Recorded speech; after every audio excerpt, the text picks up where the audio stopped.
आज इजराइल और हमास के युद्ध ने खतरनाक रूप धारण कर लिया है। आए दिन हमास और इजराइल के दिल दहला देने वाले वीडियोस इंटरनेट पर वायरल हो रहे हैं। इजराइल और फिलिस्तीन के बीच का ये विवाद आज का नहीं है। इसकी शुरुआत 100 साल पहले हो चुकी थी। इस विवाद की कहानी पर भारत के राष्ट्रपिता महात्मा गांधी की गहरी नजर थी। वो यूरोप के यहूदियों की दशा से काफी प्रभावित थे। अब इजराइल और फिलिस्तीन के इस युद्ध में महात्मा गांधी यहूदियों की स्थिति से प्रभावित होने के बाद भी यहूदियों का विरोध कर रहे थे। नमस्कार, मैं रक्षिता। हमारी महात्मा गांधी की इस सीरीज में मैं आज आपको कहानी सुनाने वाली हूँ महात्मा गांधी द्वारा यहूदियों के विरोध की। बात है प्रथम विश्व युद्ध की। यहूदी यूरोपीय देशों में रहा करते थे, लेकिन हिटलर के शासन के बाद यहूदियों के ऊपर काफी अत्याचार होने लगे और जब प्रथम विश्व युद्ध में ओटोमन साम्राज्य की हार हुई तो ब्रिटेन ने फिलिस्तीन पर कब्जा कर लिया और फिर शुरू हुआ सिलसिला फिलिस्तीन में यहूदियों के बसने का। ब्रिटेन द्वारा फिलिस्तीन के यहूदियों के लिए सुरक्षित राष्ट्रीय घर घोषित होने के बाद यहूदियों ने फिलिस्तीन में प्रवास करना शुरू कर दिया, जिससे धीरे धीरे फिलिस्तीन में यहूदियों की संख्या बढ़ने लगी। अब जहां एक तरफ फिलिस्तीन में बसे यहूदी एक अलग देश की मांग कर रहे थे, वहीं यहाँ के फिलिस्तीनी जो मुख्य रूप से मुसलमान थे वो भी अपने लिए एक अलग देश की मांग करने लगे और धीरे धीरे यह जमीन की मांग तथा धर्म को बचाए रखने की जद्दोजहद ने एक बड़े झगड़े का रूप ले लिया। अब इसके आगे क्या हुआ, कैसे इस झगड़े ने एक भयानक रूप ले लिया, इस पर हम पहले ही एक वीडियो बना चुके हैं। डिस्क्रिप्शन में क्लिक करके आप उसे देख सकते हैं। महात्मा गांधी यूरोप में यहूदियों की मुश्किलों से खासा प्रभावित थे। साल 1938 में जब वो सीमांत प्रदेश के दौरे से वापस लौटे तो उन्होंने इस विषय पर अपना पहला संपादकीय ईसाइयत के अछूत के नाम से लिखा।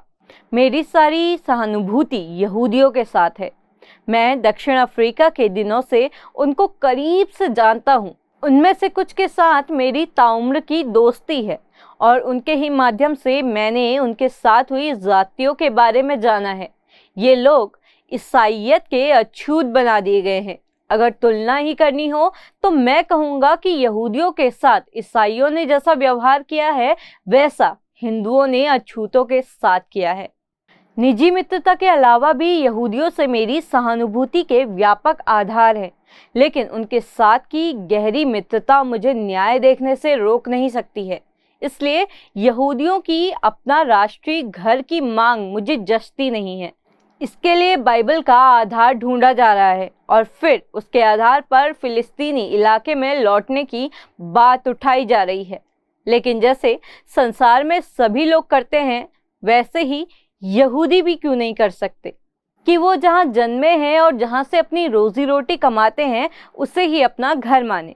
महात्मा गांधी यहूदियों के प्रति गहरी सहानुभूति जरूर रखते थे, लेकिन उन्होंने कभी भी फिलिस्तीन में यहूदी देश का समर्थन नहीं किया। गांधी जी ने लिखा कि फिलिस्तीनी जगह उसी तरह अरबों की है जिस तरह इंग्लैंड अंग्रेजों का या फ्रांस फ्रांसीसियों का है। ये गलत भी होगा और अमानवीय भी कि यहूदियों को अरबों पर जबरन थोप दिया जाए। महात्मा गांधी का कहना था कि अगर मैं यहूदी होता और जर्मनी में पैदा हुआ होता और वहां से आजीविका पाता तो मैं दावा करता कि जर्मनी मेरा वैसा ही घर है जैसे किसी लंबे चौड़े शक्तिशाली जर्मन का घर है, और मैं उसे चुनौती देता कि तुम मुझे गोली मार दो या तहखाने में बंदी बना दो, मैं यहाँ से कहीं निकल जाने या किसी भी भेदभावपूर्ण व्यवहार को स्वीकारने को तैयार नहीं हूँ।